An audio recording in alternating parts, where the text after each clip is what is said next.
نحمد صلی اللہ علیہ وسلم کریم. قال اللہ تعالی فی القرآن المجید والفرقان الحمید. اعوذ باللہ من الشیطان الرجیم. بسم اللہ الرحمن الرحیم. والسماء ذات البروج واليوم الموعود وشاهد ومشهود قتل أصحاب الأخدود النار ذات الوقود. صدق اللہ العظیم. السلام علیکم ورحمۃ اللہ وبرکاتہ. اللہ کا فضل و کرم ہے کہ ہم خیریت سے ہیں. انشاءاللہ آپ لوگ بھی خیریت سے ہوں گے.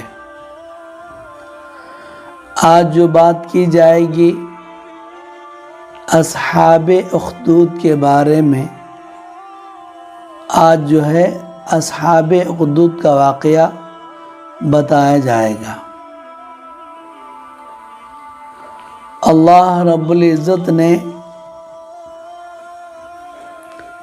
ہمیں اشرف المخلوقات میں سے بنایا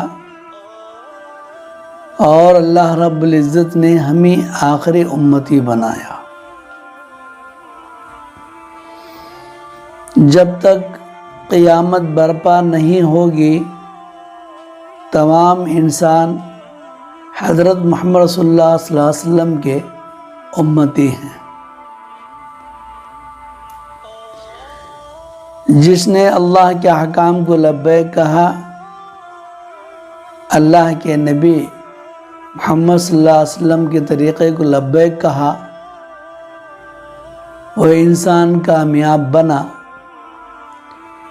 جس نے اللہ کو، اللہ کے نبی صلی اللہ علیہ وسلم کو ٹھکرا دیا،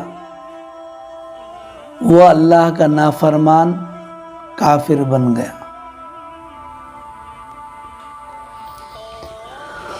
تو عزیزو، میں نے آپ کے سامنے سورہ برج تلاوت فرمائی چند آیات کو. والسماء ذات البروج. اللہ رب العزت جو ہے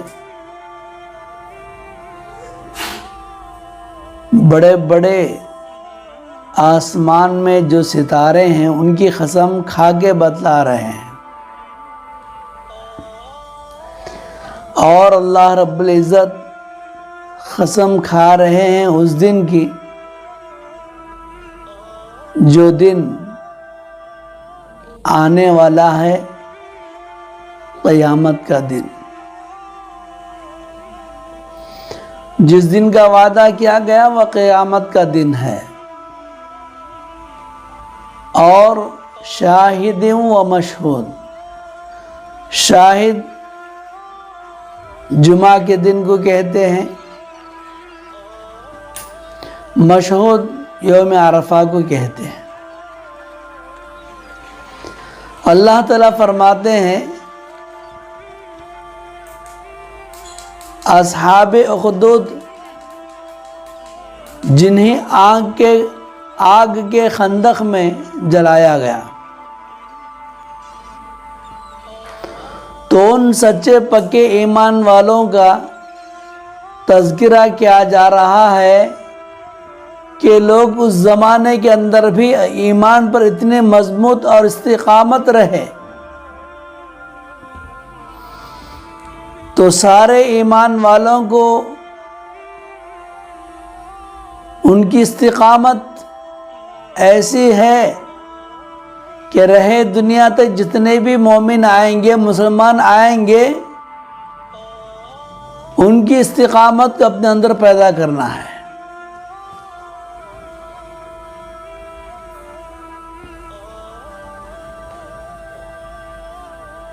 ملک یمن کا ایک بادشاہ جس کا نام عبداللہ بن عباس رضی اللہ عنہ کی روایت سے معلوم ہوتا ہے، یمن کا جو بادشاہ رہا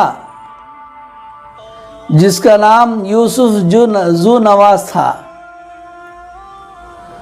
بادشاہ کا نام یوسف ذو نواز تھا.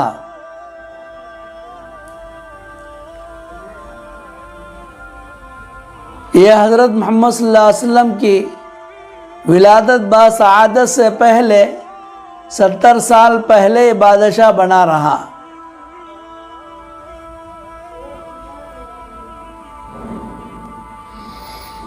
وہ بادشاہ کے پاس ایک کاہن تھا جس کو ہم نجومی کہتے ہیں. بعض روایت میں وہ ساحر تھا. تو اس واقعے کی وضاحت مسلم شریف کے اندر موجود ہے.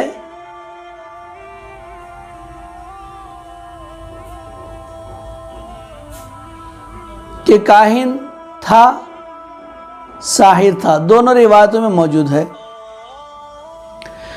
اس کا بادشاہ سے بہت لگاؤ تھا. یوسف ذو نواز جو بادشاہ کافر تھا، اللہ کا نافرمان بندہ تھا، وقت کا بادشاہ تھا.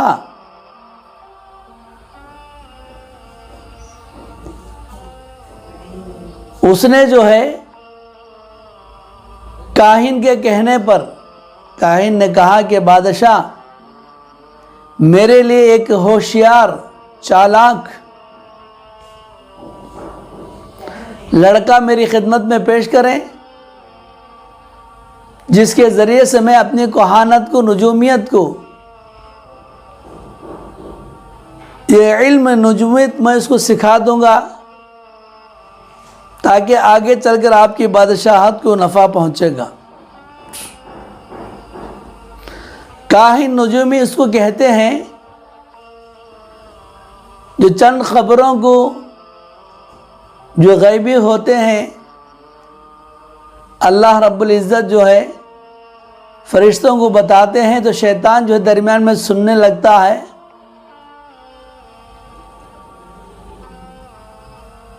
تو وہ جو آدھی ساری جو بات تھوڑی بہت سن لیتے ہیں،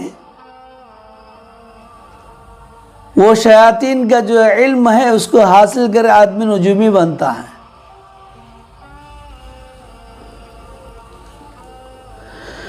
تو اس نے بادشاہ کے سامنے بات رکھی کہ آپ جو ہے ایک نوجوان ذہین اور ہوشیار چالاک بچے کو مجھے دے دیجئے. عبداللہ بن تامر شخص کا نام ہے. وہ جو ہے بادشاہ کے علاقوں میں، بادشاہوں کی نظر میں بہت بڑا چالاک ہوشیار لڑکا تھا. اس کو بادشاہ بلایا اور کہا کہ تم کاہن کے پاس جاؤ، یہ علم سیکھو. تو بادشاہ کے حکم کے مطابق عبداللہ بن تامر کے والدین، ماں باپ راضی ہو گئے کہ بادشاہ جو ہے اپنے بچے کو چن لیا تاکہ وہ جو ہے کاہن کا علم سیکھ لے اور بادشاہ سے ملا جلا رہے گا، بادشاہ کے پاس اٹھنا بیٹھنا ہوگا. بہت بڑی بات ہے. لیکن جہاں کاہن رہتا تھا عبداللہ بن تامر کا گھر ایک فاصلے پہ تھا. تو جب بھی عبداللہ بن تامر علم سیکھنے کے لیے کاہن کے پاس جاتے تو درمیان میں جو ہے ایک عیسائی تھا، عیسائی فادر تھا. عیسائی جو پادری عالم ہے وہ جو بہت بڑے عابد بھی تھے، زاہد بھی تھے. اس وقت دین حق عیسائیت کہلاتا تھا. تو عبداللہ بن تامر جو بچہ جاتا تو ان کو گزار کے ان کے سامنے اس کو گزارن ہوتا، راستے میں مل جاتے. تو یہ جو ہے پادری کے پاس جا کے بیٹھ جاتے اور عیسائیت اس کی طرف ان کا خیال رجحان ہوتا. جب کاہن کے پاس جاتے تو سختی کرتا کہ کیوں دیر لگا دی، جب باہر گھر وہاں سے واپس لوٹتا تو واپسی میں بھی جو ہے اس پادری کے پاس جا کے بیٹھ جاتے. گھر والے مارتے پیٹتے، کیوں دیری ہوئی؟ تو تمام سختیوں کی ادھر کائن ہے، وہ سختی کر رہا ہے، اس کو برداشت کر رہے ہیں. ماں باپ مار پیٹ کر رہے، کیوں دیر آ رہا ہے، اس کو بھی برداشت کر رہے ہیں. ان کو عیسائی مذہب سے اتنا دلچسپی ہو گئی کہ وہ ہر بات کو غور و فکر کرنے لگے. اب ان کو جو ہے عیسائیت پسند آئی، جو دین حق ہے. وہ مسلمان ہو گئے، عیسائی ہو گئے، مسلمان ہو گئے. تو دین حق کو انہوں نے قبول کیا. اب ایک دن کا واقعہ ہے، جو عبداللہ بن تامر ہیں، جیسے معمول کی طرح راستے سے گزر رہے ہیں. تو راستے سے چلتے دیکھا کہ ایک شیر جو ہے بیچ راستے میں آ گیا.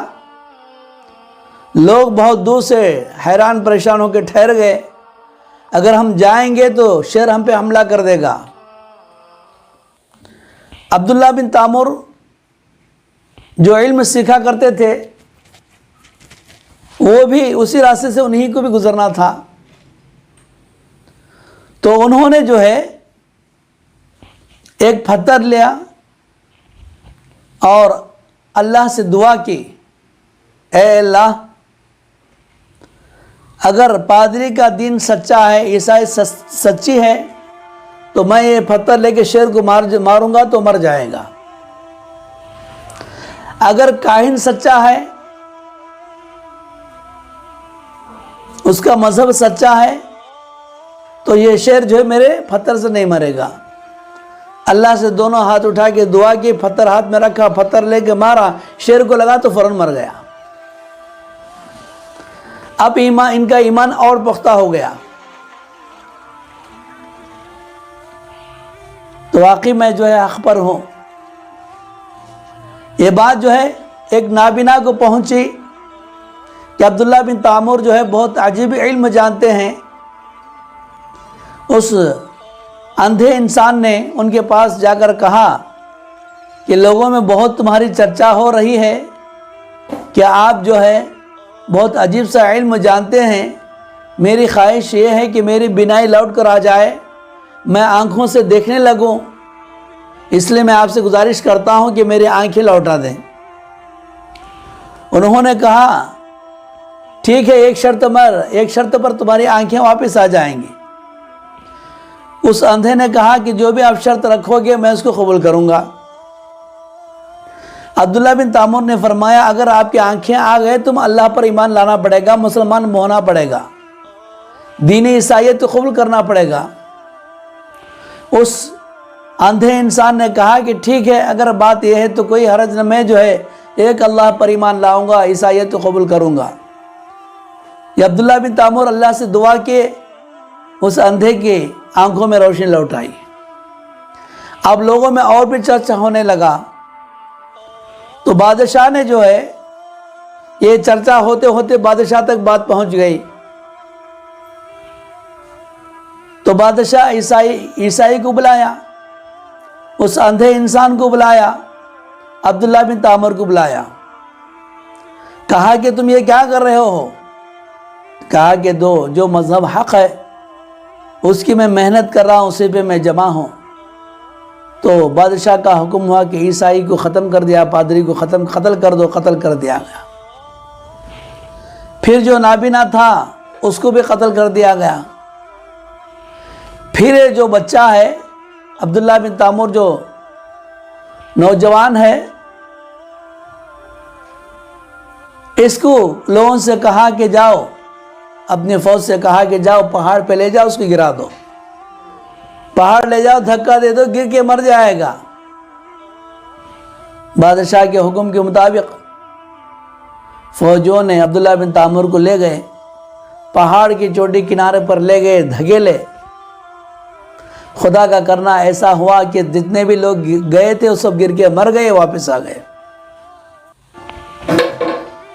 بادشاہ نے حکم دیا کہ اس کو پانی میں غرق کر دیا جائے، سمندر میں ڈبو دیا جائے تاکہ مر جائے عبداللہ بن تامر۔ تو پھر فوج کے لوگوں نے گئے، اس کو لے کر گئے، جو بھی ساتھ گئے تھے ڈبونے کے لیے وہ ڈوب گئے، یہ زندہ واپس لوٹا ہے۔ اس معاجرے کو دیکھ کر بہت سے لوگ ایمان میں داخل ہو گئے۔ اب بادشاہ کو جو غصہ رہا نہیں گیا، بادشاہ نے جو ہے اپنے وزراؤں کو، ارکان سلطنت کو حکم دیا کہ بہت بڑی خندق جو ہے جلائی جائے، خندق کھودی جائے، اس میں بہت بڑی آگ جلائی جائے۔ اصحاب اخدود وہ لوگ ہیں جنہیں کیا آگ کے گڑھوں میں جو دھکا دے دے کر ان کو جو ڈال دیا گیا، جیسا کہ برما کے اندر ہوا بھی۔ فی الحال 1 سال پہلے 1.5 سال پہلے برما کے اندر بھی بہت سے ایمان والوں کو زندہ گڑھوں میں ڈالے اور آگ لگا دیے۔ تو وہ جو بادشاہ تھا یوسف ذو نواس، پہلے آگ کو بہکائی، بہت تیزیوں سے آگ جلنے لگی، تو لوگوں سے کہا اگر تم اسلام سے پھر جاؤ گے تو تمہیں بخش دیا جائے گا، اگر تم ایک اللہ پر جمع رہے تو تمہیں آگ میں ڈال دیا جائے گا۔ تو بتایا جاتا ہے کہ سارے لوگ ایمان پر اتنا استقامت مضبوط رہے، اپنی جان جانے سے کوئی نہیں ڈرا۔ ایک یہ بات دیگر اس خندق میں، آگ کی خندق میں ڈالتے گئے، لوگ جلتے گئے۔ وہاں پر ایک چھوٹا معصوم بچہ ایک عورت کے ہاتھ میں تھا۔ اب وہ تھوڑا جھجکنے لگی کہ مجھے بھی اس آگ میں ڈال دیا جائے گا۔ اس لڑکے نے کہا کہ امی جان گھبراؤ نہیں، صبر کرو، اللہ کی مدد ہوگی، صبر کرو، گھبراؤ نہیں۔ اس چھوٹے معصوم بچے نے اپنی والدہ کو ہمت دی۔ تو وہ بادشاہ یوسف ذو نواس جو کافر تھا، اللہ کا نافرمان تھا، اس نے پورے ایمان والوں کو اس آگ کی خندق کے اندر ڈال دیا۔ تو 12,000 آدمیوں کو جلا دیا۔ جب یہ ماجرا سارے ملک کے لوگ، سارے لوگ دیکھے تو جیسے ہی لوگ ایمان پر استقامت رہے، جان دینا پسند کیے، دین کو چھوڑنا پسند نہیں کیے، توحید پر اڑے رہنے کے لیے ایمان پر قائم رہے لیکن توحید سے ہٹنا پسند نہیں کیے، جل کر اپنے آپ کو جو ہے اللہ کی رضا کے لیے اپنے آپ کو آگ کے حوالے کر دیا۔ اس ایمان کی مضبوطی کو دیکھ کر جتنے بھی لوگ تھے پورے کے پورے اسلام میں داخل ہو گئے۔ اب بادشاہ ذلت اٹھانی پڑی، رسوائی ہوئی، یہ کیا ہو گیا معاملہ۔ تو میرے ایمان والو، اب بادشاہ پریشان ہو گیا کہ اس عبداللہ بن تامر کو میں کیسے ماروں۔ تو عبداللہ بن تامر نے کہا تیر کمان میں رکھو، بسم اللہ ربی کہو، اس تیر سے مجھے مارو گے تو میں مر جاؤں گا۔ تو بادشاہ ان کے کہنے کے مطابق بسم اللہ ربی بول کر جو ہے تیر چھوڑا اور جو ہے شہید ہو گئے۔ روایتوں میں آتا ہے کہ حضرت عمر بن خطاب رضی اللہ عنہ کے زمانے میں ملک یمن کے اندر ایک مرتبہ قبر کھودی گئی۔ عبداللہ بن تامر جو مدفون تھے وہی قبر کو کھودا گیا، دیکھا کہ ان کی لاش جیسے ہی تر و تازہ ویسی لاش نظر آنے لگی، اور جہاں پر تیر لگا ہوا تھا وہاں ہاتھ رکھا ہوا تھا، لوگوں نے اس ہاتھ کو ہٹائے تو خون تر و تازہ بہنے لگا، پھر ہاتھ کو جہاں تیر تھی وہاں رکھ دیا گیا تو خون کا آنا بند ہو گیا۔ تو عمر رضی اللہ عنہ کے پاس یہ بات پہنچی کہ ایسا ایک لاش ملی، یہ نوبت آئی، تو عمر رضی اللہ عنہ نے حکم دیا جیسے جس جگہ پر ان کے مقبرہ تھا جہاں وہ مدفون تھے اسی حالت میں انہیں دفن کر دیا جائے۔ تو جو بھی انسان حق کے تلاش میں رہتا ہے، حق کے فکر میں رہتا ہے، اللہ کی یاد میں لگ جاتا ہے، چاہے وہ کس لائن سے بھی ہو، کس مذہب میں بھی ہو، اللہ کی صحیح طرف آ جائے تو وہ ایمان والا بن کر ہی مرتا ہے۔ تو عزیزو، آج بھی دور ایسا ہے کہ ایمان والوں پر ظلم کیے جاتے ہیں، لیکن جتنا بھی ظلم اسلام پر کیا جائے گا اتنا اللہ رب العزت جو ہے اسلام کی بڑھوتری کرتے جائیں گے۔ تو اللہ سے دعا فرمائیں کہ اللہ تعالی ہم تمام کو صحیح معنوں میں دین پر جمع رہنے کی توفیق عطا فرمائے، اور اللہ رب العزت کے رضامند اعمال اور احکام کو لبیک کرنے کی توفیق عطا فرمائے۔ واخر الحمدللہ رب العالمین۔